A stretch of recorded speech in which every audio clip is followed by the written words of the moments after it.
Hello friends. आज हम बात करेंगे एलिकॉन इंजीनियरिंग कंपनी के बारे में। क्या कंपनी करती है, कैसे उसके रिजल्ट्स रहे, क्या उसकी गाइडेंस है नेक्स्ट ईयर की या फ्यूचर की।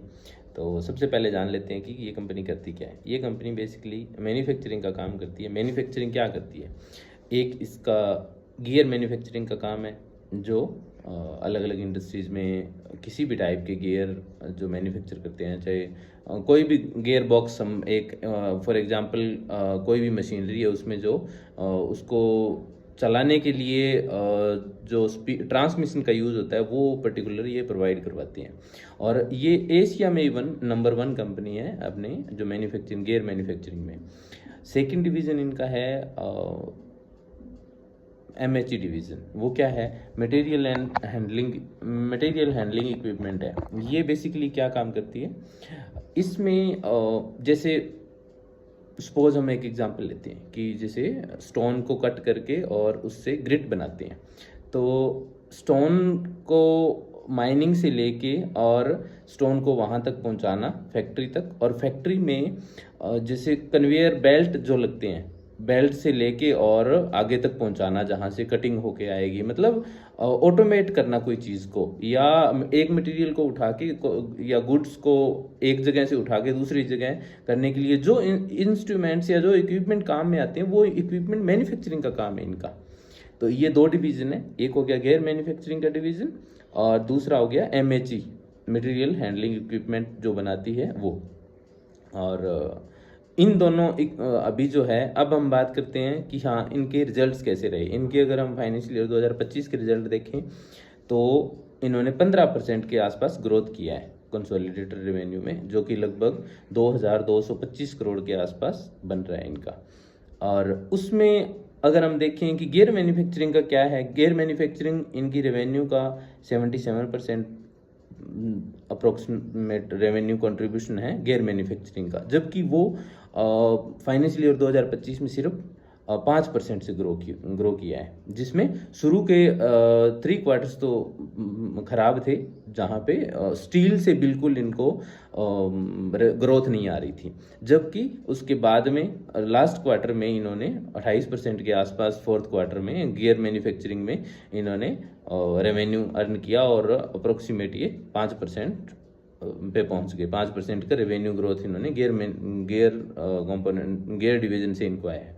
सेकंड MHE डिवीजन, वो इनका बहुत अच्छा चल रहा है। उसमें इन्होंने अगर हम लास्ट फोर्थ क्वार्टर की बात करें तो 98% के आसपास रेवेन्यू ग्रो किया है, अगर हम ईयर ऑन ईयर देखें तो फोर्थ क्वार्टर में ओनली। और अगर पूरे फुल फाइनेंशियल ईयर में देखें तो इन्होंने 72% की ग्रोथ दी है मटेरियल ऑफ हैंडलिंग इक्विपमेंट में। तो ये सेक्टर इनका अच्छा कर रहा है, बट इनके रेवेन्यू का ये अप्रोक्सीमेटली 25 के आसपास, मान लो 23-24% के आसपास है। तो वो कहीं ना कहीं कंपनसेट कर रहा है, क्योंकि ये गियर मैन्युफैक्चरिंग में बेसिकली है।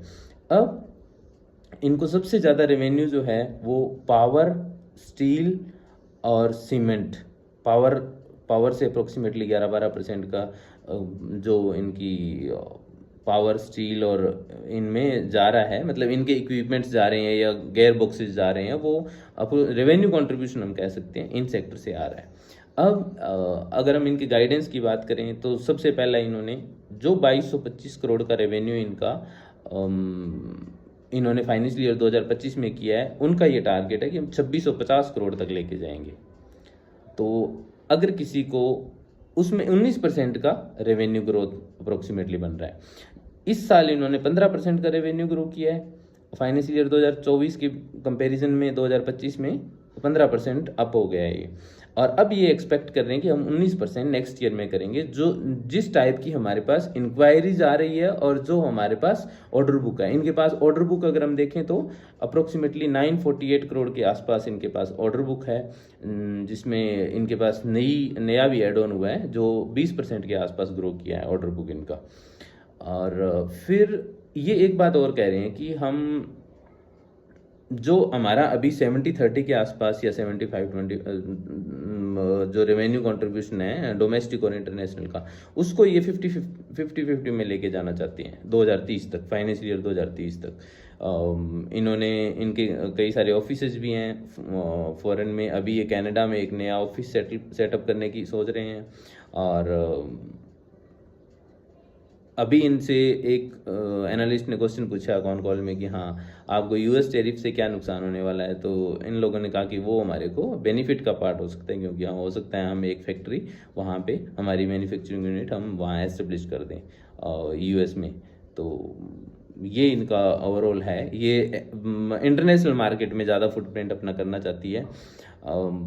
पता नहीं क्यों मैं काफ़ी टाइम से मतलब ये कुछ कंपनी जैसी जो इंजीनियरिंग टेक्नोलॉजी और इस साइड में मैं देख रहा हूँ कि वो अभी जैसे इनका रेवेन्यू ग्रोथ तो डोमेस्टिकली ज़्यादा आ रहा है, बट ये मार्जिन एक्सपेंशन के चलते हुए या इनको जो इंक्वायरीज आ रही है उसके बेस में पता नहीं फॉरेन में कैसे मतलब इंटरनेशनल जा रहे हैं। उसके बाद ऑल द कुछ ऑफिस में वो भी है कि इनके बंद भी हो रहे हैं, तो वो बड़ी एक चीज़ है।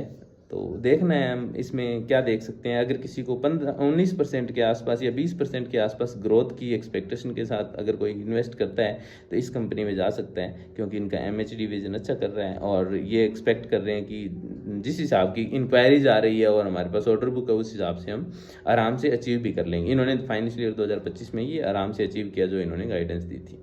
Thank you for watching.